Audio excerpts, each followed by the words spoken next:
Neuromarketing. Las emociones y el comportamiento de compra. Andrés Milton Coca Caracila. Introducción. El estudio de la mente y el cerebro por muchos años ha generado grandes desafíos. Varias disciplinas han venido abordando el tema, como la filosofía, psicología o el psicoanálisis, y la incorporación de las neurociencias en los últimos años.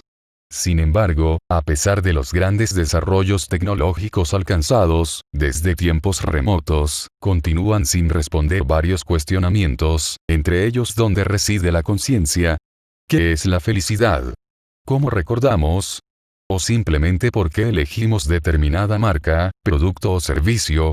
No resulta nada fácil determinar aspectos como la atención, la memoria o la emoción. Conocer el cerebro y la mente humana aún constituye un verdadero reto. Se puede leer la mente del consumidor, conocer sus deseos y cómo toma sus decisiones de compra para diseñar estrategias de marketing exitosas. La respuesta a esta gran pregunta es lo que promete el neuromarketing. Pues bien, las investigaciones y los esfuerzos hacia el conocimiento de las entrañas biológicas y fisiológicas del cerebro van más allá de lo imaginable. El aporte, como no podía ser de otra manera, viene de la mano de las sofisticadas tecnologías informáticas que se disponen en la actualidad. En esta línea, uno de los esfuerzos más relevantes de los últimos años lo constituye el proyecto Blue Brain, Markram, 2006. Blue Brain es considerado uno de los proyectos más importantes del mundo. Para el año 2015 se pretenden crear una simulación en tercera dimensión de todo el cerebro humano, a nivel molecular, considerando sus 100.000 millones de neuronas en pleno funcionamiento. Los primeros esfuerzos para construir modelos neuronales artificiales tuvieron su origen hace más 40 años. Entonces, no existían los recursos tecnológicos para realizar la simulación. Ahora, las supercomputadoras abren la posibilidad. El proyecto tiene su inicio y se hace realidad con la colaboración de IBM, que utiliza una máquina dotada con 8.000 procesadores, BlueGene, que trabajan en paralelo para simular la forma en que las neuronas intercambian información en tiempo real, y como profesor y director de esta investigación, Henry Markram de l'École Polytechnique de Lausanne, Suiza, quien pasó los últimos 15 años de su vida tratando de crear una simulación, neurona por neurona, del cerebro. Markram, 2006. El objetivo del presente trabajo es recopilar y presentar el estado de la cuestión, relacionada con el proceso de compra y las neurociencias, concretamente el papel de la emoción en el proceso de compra, bajo el marco del denominado neuromarketing. Una prolífica combinación de la emoción, neurociencia, marketing y proceso de compra. Para ello el documento se ha organizado en 4 apartados. El primero, como no podía ser de otra manera, presenta una breve introducción a las neurociencias. El segundo, una especie de preámbulo al comportamiento del consumidor y en ello el proceso de compra. El tercer apartado intenta exponer, de una manera mucho más amplia, la emoción comprendida desde diferentes perspectivas, pero básicamente desde la mirada y el interés que le ha puesto en los últimos años el marketing. El cuarto epígrafe permite al autor realizar una especie de introducción a la investigación científica dentro del neuromarketing, algunos trabajos serios y sus referencias más relevantes. Para concluir el documento, a modo de conclusiones, se presenta un breve apartado de reflexiones finales. 1. Neurociencias. 2. En el desarrollo embrionario del ser humano, el sistema nervioso empieza a constituirse durante la tercera semana de vida en el interior del útero. 3. Estudiar este sistema desde sus aspectos neurofisiológicos, neuroquímicos, neuropsicológicos o neuropsiquiátricos puede tomar mucho tiempo. De hecho, los especialistas, como neurólogos y neurocirujanos, se la pasan toda su vida estudiándolo y tratando de desentrañar los desórdenes, muy particulares, que presenta eventualmente. El sistema nervioso y más precisamente el cerebro es el que guarda en la intimidad de sus redes celulares los secretos de lo que hace de la vida del hombre una verdadera existencia. El pensamiento, el lenguaje, la memoria, la ciencia, las creencias, las emociones, los sentimientos, las pasiones, el amor, la moral, Poirier y Cazenave-Tapie, 2004, entre muchos otros aspectos. En general, el sistema nervioso central, SNC, está constituido por el encéfalo y la médula espinal, los que están protegidos por 3 membranas dura madre, aracnoides y pia madre denominadas genéricamente meninges. Además, el encéfalo y la médula espinal están protegidos por envolturas óseas, que son el cráneo y la columna vertebral respectivamente. El encéfalo es la parte superior y de mayor masa del sistema nervioso. Está compuesto por tres partes: cerebro, cerebelo y tronco encefálico. Así, el cerebro es la parte más grande del encéfalo, el que se divide en dos hemisferios, se caracteriza por su superficie con repliegues irregulares, más notorios en los humanos que en cualquier otro animal. El cerebro, como todas las partes del sistema nervioso central, contiene una sustancia blanca y una sustancia gris. El cerebro se divide en lóbulos: frontal, parietal, temporal y occipital. Entonces, el SNC formado por la espina dorsal y todo el sistema periférico transmite al cerebro la información sensorial. En él, el componente básico es la neurona, conformada por una parte por un cuerpo y núcleo, y por otra, de dendritas y el axón que se encarga de difundir la información. Se calcula que el cerebro humano tiene unos 100.000 millones de neuronas, cuyo mecanismo de funcionamiento, sinapsis, se realiza a través de los denominados neurotransmisores, compuestos de moléculas químicas que permiten la transmisión de la información. La sinapsis genera un incremento progresivo de sensibilidad que genera una especie de experiencia: dibujos a mano alzada, publicidad de marcas reconocidas, etc., de donde se concluye que el conocimiento y la memoria no están archivados en algún lugar del cerebro, sino en la experiencia que generan o acumulan las neuronas en sus sinapsis. Se calcula que cada neurona genera alrededor de 60-100.000 conexiones con otras neuronas, Pagelos, 2000.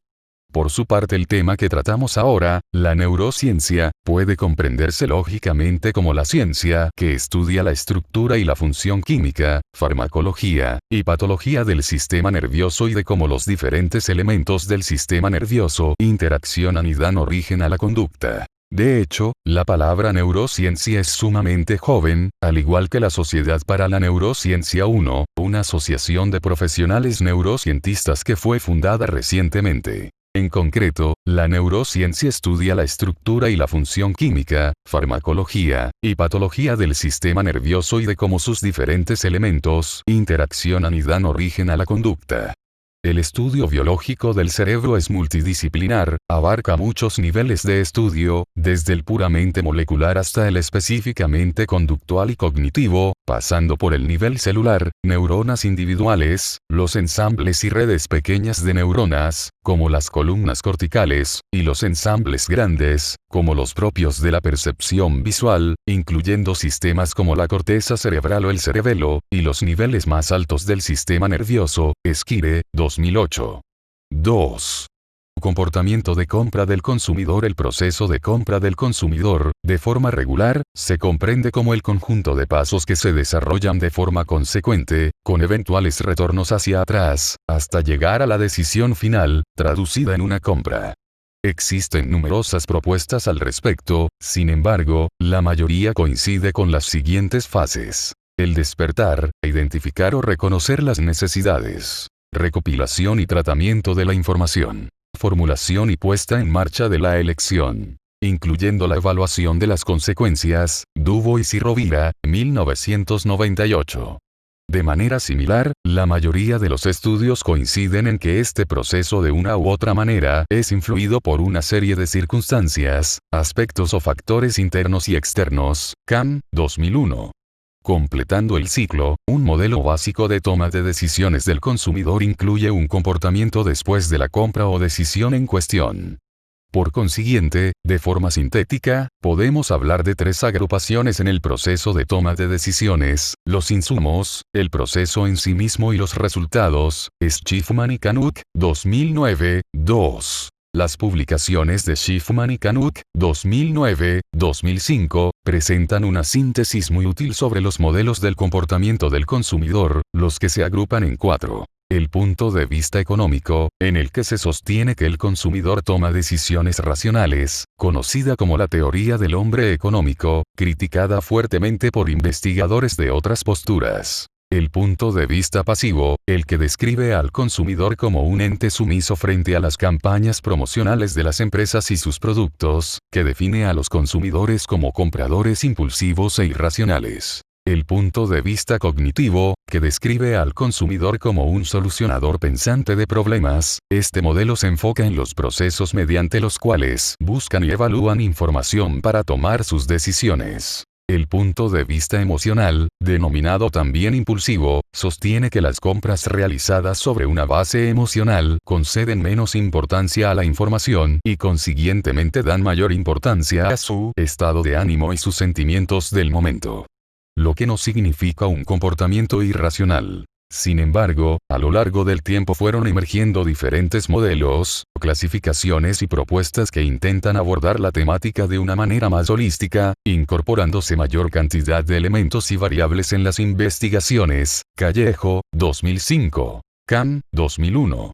Como notaremos, si bien los elementos internos juegan un papel muy importante en el proceso de la compra, las investigaciones realizadas aún parecen ser insuficientes, dado que cada elemento constituye toda una ciencia, más cuando se tratan elementos de los menos desarrollados. Es el caso de las neurociencias aplicadas al proceso de compra, o mejor aplicadas al estudio de dicho proceso. 3.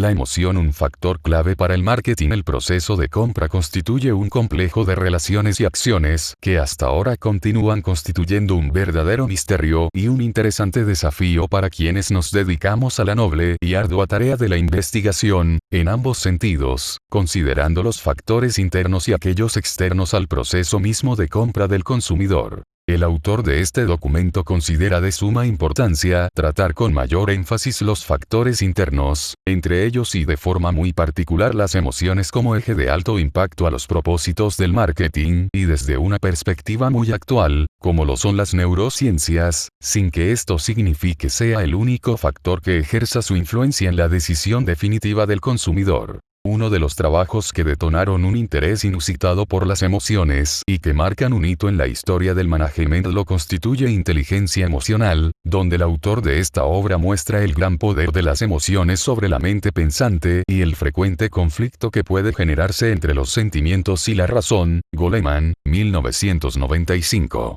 Sostiene que la inteligencia emocional es una forma de interactuar con el mundo teniendo muy en agilidad mental, entre otros. Este trabajo tiene el gran aporte de considerar investigaciones serias sobre el funcionamiento del cerebro con toda su complejidad fisiológica y sus implicaciones psicológicas.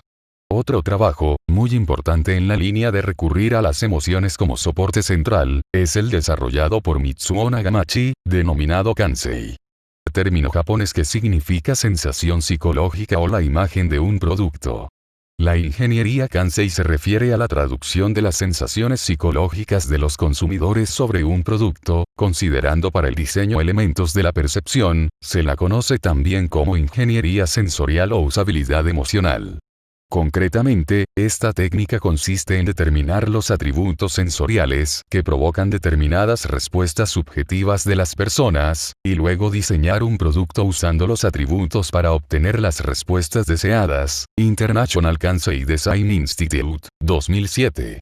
Con diferentes propósitos y desde diferentes ámbitos de las ciencias, la emoción como una variable clave en la vida del ser humano ha sido plenamente demostrada, pero al mismo tiempo queda mucho por desvelar y estudiar, a tal extremo que algunos expertos del ámbito de la psicología afirman que un intento de definir la emoción está obviamente fuera de lugar y condenado a fracasar. Lyons, 1980. Desde el punto de vista del autor de este documento, se considera que es de vital importancia partir de una comprensión estable de lo que se quiere estudiar, al menos precisarla. En esta línea, desde luego nada trivial por las múltiples facetas y perspectivas del tema, presentamos algunas definiciones de la emoción que más nos llaman la atención, en una suerte de balbuceo comprensivo que pueden orientarnos hacia nuestros objetivos. En una primera instancia, la emoción puede ser entendida como el resultado de una evaluación de la medida en que los objetivos de uno se cumplen en la interacción con el medio ambiente. Ortoni, Clore y Collins, 1988. Pero también puede ser precisada como un concepto que utilizamos para describir el efecto producido por cambios fisiológicos significativos y su consiguiente interpretación subjetiva. Así, este apasionante tema puede ser estudiado desde diversos enfoques, Por ejemplo, la neurociencia se interesa por el conocimiento de los mecanismos cerebrales, hormonas y neurotransmisores implicados en la emoción. Por su parte, la psicología evolutiva se centra en el desarrollo delimitando cuáles son los cambios emocionales que se producen a lo largo de la vida de una persona. En cambio, la psicología cognitiva acentúa la importancia de la relación entre emoción y cognición. En su caso, la psicología clínica se interesa por la relación entre desórdenes psicológicos y tipos de experiencia emocional. Fernández, 1995, de forma un tanto genérica, el Diccionario de la Real Academia Española, RAE, 2005, señala que la palabra emoción proviene del latín emoto, Nisi tiene dos significados muy próximos. La primera hace referencia a la alteración del ánimo intensa y pasajera, agradable o penosa, que va acompañada de cierta conmoción somática. La segunda expresa que la emoción es el interés, generalmente expectante, con que se participa en algo que está ocurriendo.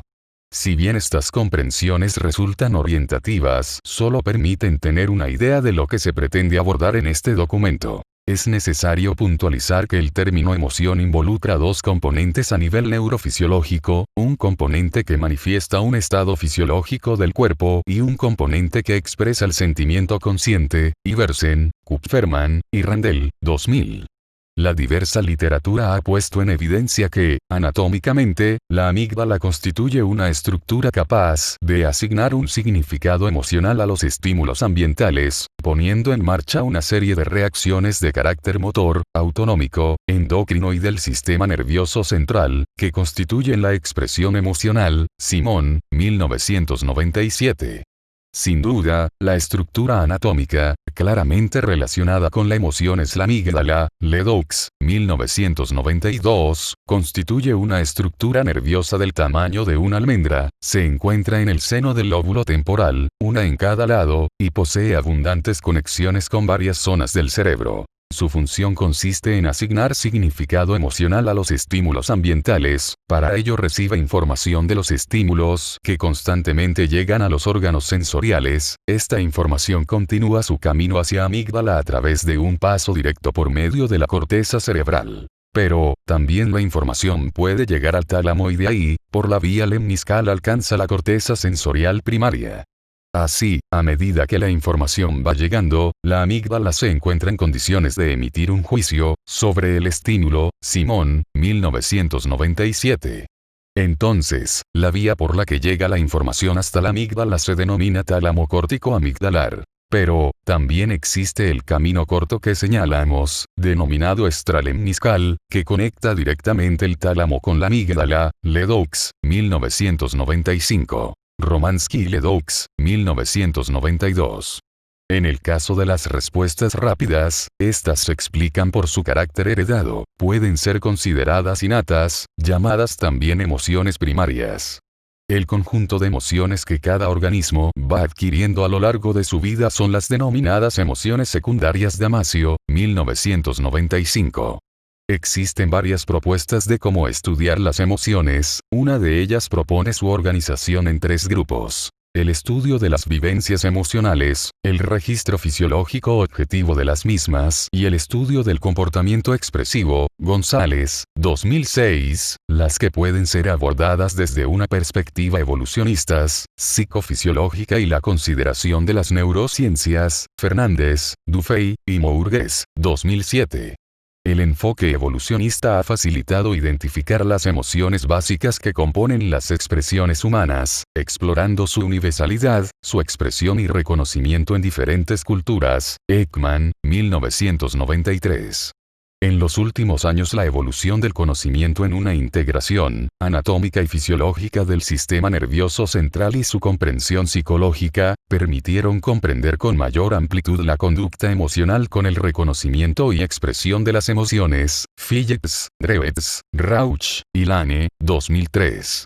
En la actualidad existen avances muy alentadores para comprender la localización y el funcionamiento de áreas cerebrales comprometidas en la experiencia, reconocimiento y expresión de las emociones, todo ello gracias a las neurociencias. Gallardo, 2006. Silva, 2003.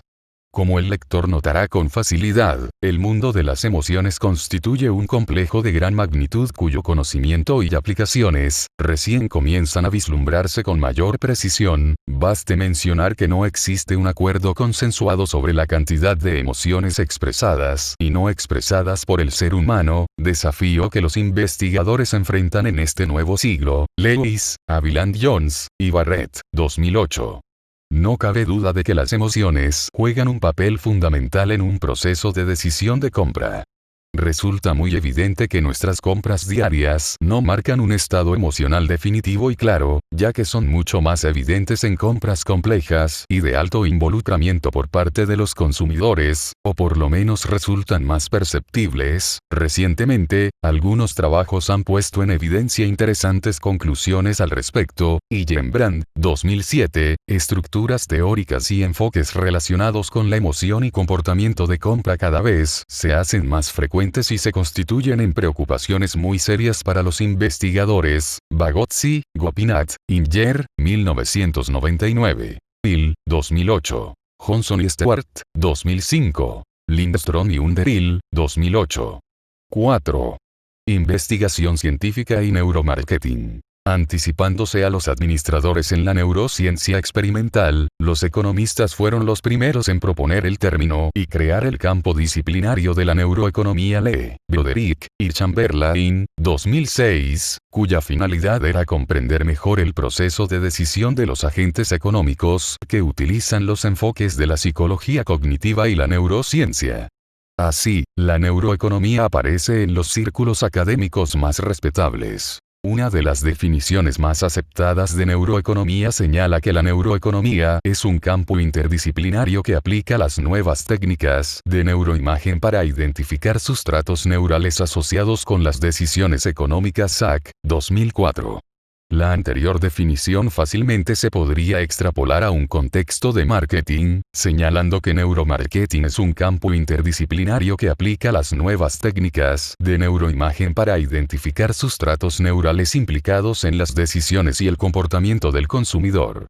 Por lo tanto, una nueva herramienta diseñada para guiar más objetivamente las capacidades cognitivas e intencionales de los consumidores frente a las ofertas de marketing. Sin embargo, observando el carácter de este enfoque reduccionista, se aboga por una definición diferente, que puede expresarse como sigue. El neuromarketing es el estudio de los procesos mentales, explícitos e implícitos, y el comportamiento del consumidor en diversos contextos, tanto en las actividades de marketing para la evaluación, la toma de decisiones, el almacenamiento-consumo, basado en los paradigmas y el conocimiento de la neurociencia. Rowlers y Rouget, 2007. El neuromarketing, en concreto y de forma simple, consiste en la aplicación de las técnicas de investigación de las neurociencias a la investigación de marketing tradicional. Monge, 2009. Las técnicas que se pueden usar en el neuromarketing son de amplia variedad, como la electroencefalografía EEG, electroencefalogram, en la lengua inglesa. Las imágenes por resonancia magnética funcional FMRI, del inglés, Functional Magnetic Resonance Imaging. El magnetoencefalograma MEG, originalmente, magnetoencephalographic, o la tomografía por emisión de positrones PET, Positron Emission Tomography. Entre las más reconocidas, Rowlers y Rouget, 2007. Monge, 2009, sin embargo, también se disponen de otros indicadores fisiológicos que pueden ser medidos para tener una idea más clara de la respuesta de un sujeto a un estímulo concreto. En neuromarketing, se miden con frecuencia las microexpresiones faciales involuntarias, el movimiento de los ojos y la respuesta galvánica de la piel. Las técnicas que se utilizan para ello son la electromiografía, los sistemas de seguimiento ocular, eye tracking, y los sistemas de medición de la conductancia de la piel, tipo polígrafo. Monge, 2009. Los estudios realizados hasta el momento han demostrado, en general, una buena correlación entre los resultados obtenidos mediante técnicas de investigación convencionales, como cuestionario o focus groups, y los obtenidos con estas nuevas técnicas de investigación. En la actualidad, muchas empresas ya están interesadas en el neuromarketing, entre las que se encuentran Coca-Cola, Levi Strauss, Ford, Delta Airlines, Daimler Chrysler y muchas otras que confiaron sus investigaciones de mercado a estas nuevas corrientes. Asimismo, en el orden académico, ya se tiene trabajos muy bien desarrollados entre los que podemos citar los relacionados con la percepción subliminal y sus tratamientos implícitos Drowlers, 2000. Trapey, 1997. Estudios sobre el papel de los recuerdos y creencias en las preferencias. Como ejemplo se tienen estudios muy importantes que incluyen marcas famosas, McClure, y otros, 2004. También se tienen estudios de memorización de la publicidad, Rossiter, Silverstein, Harris, y Niel, 2001. Investigaciones sobre personalidad de la marca, Acker, 1997. Acker, Benet Martínez, y Garolera, 2001. John, Gutches, Feinberg, y Polk, 2006. Varias investigaciones han hecho hincapié en la importancia de tener en cuenta las emociones en el marketing, con ello un mayor reconocimiento de la emoción en el estudio del comportamiento del consumidor. Los publicistas han entendido desde hace muchos años la importancia de las emociones para aumentar la influencia de la publicidad. Una abrumadora mayoría de los anuncios están diseñados para provocar la exposición emocional e incluso a veces una serie de reacciones emocionales, miedo, alegría, diversión, etc. Drowlers y Rouget, 2007. A pesar de las numerosas medidas de las reacciones emocionales propuestas, verbal o de comportamiento, explícita o implícita, los científicos sociales a menudo lamentan la dificultad de medirlas. Sin embargo, los últimos trabajos de imagen cerebral han identificado el papel esencial del sistema límbico, especialmente las amígdalas del cerebro y la corteza orbitofrontal, en la gestión de las emociones y una mayor participación del hemisferio derecho en la gestión de las emociones negativas. Desde un punto de vista metodológico, sin duda será útil a los investigadores de marketing para calibrar las distintas escalas verbales en términos de medidas objetivas, o apelar directamente a los métodos de imagen cerebral para acercarse a la realidad que afecta la experiencia, el santo grial, de la investigación de mercados, Derbaix y Ponsin, 2005. Marcus, McCohen, Wolack, y K.L., 2006. Uno de los trabajos recopilatorios más importantes, sobre el papel de las emociones en la estrategia de marketing es The Role of Emotions in Marketing Vygotsky, y otros, 1999, el que parte de la premisa de que las emociones desempeñan un papel fundamental en la vida de las personas y, por extensión en el comportamiento del consumidor. Una evidencia fehaciente de la importancia adquirida por las emociones en el diseño de las estrategias de marketing, se reflejan en los numerosos congresos que se desarrollan tomando en cuenta el papel de las emociones, Ruiz y Arranz, 2003. 5. Reflexiones finales. Si bien los avances tecnológicos y las promesas de investigadores y conferencistas que abordaron el neuromarketing son alentadores, existen algunos retos y barreras que aún se tiene que superar y que salen a relucir con frecuencia en los mismos estudios y los congresos que se llevan a cabo, entre los que se cuentan el costo alto de la investigación, el trabajo con muestras pequeñas, la imagen generada por el neuromarketing, sus consideraciones éticas, una evidente falta de acuerdo y comunicación entre los investigadores y ausencia de estándares que también se comentaron en uno de los mayores encuentros de neuromarketing Neuroconnections, Global Neuromarketing, celebrado en febrero del 2009 en Cracovia, Polonia 3. El neuromarketing es tema de oportunidades, existe aún mucho por explorar e investigar, considerando que las técnicas de las neurociencias son una de las pocas vías para alcanzar el subconsciente de los consumidores. Por muy buena voluntad que tenga el sujeto de un estudio, será incapaz de verbalizar todo lo que realmente piensa o sienta con respecto al anuncio que está viendo, o el producto que viene consumiendo, o el servicio que viene experimentando. El neuromarketing registra cosas que jamás pondríamos en un cuestionario, aunque no tuviéramos ninguna intención de mentir. El neuromarketing se muestra como ventaja competitiva con la capacidad para obtener información que no se podría obtener de otra manera. Como se notará, nos queda un buen trecho por recorrer.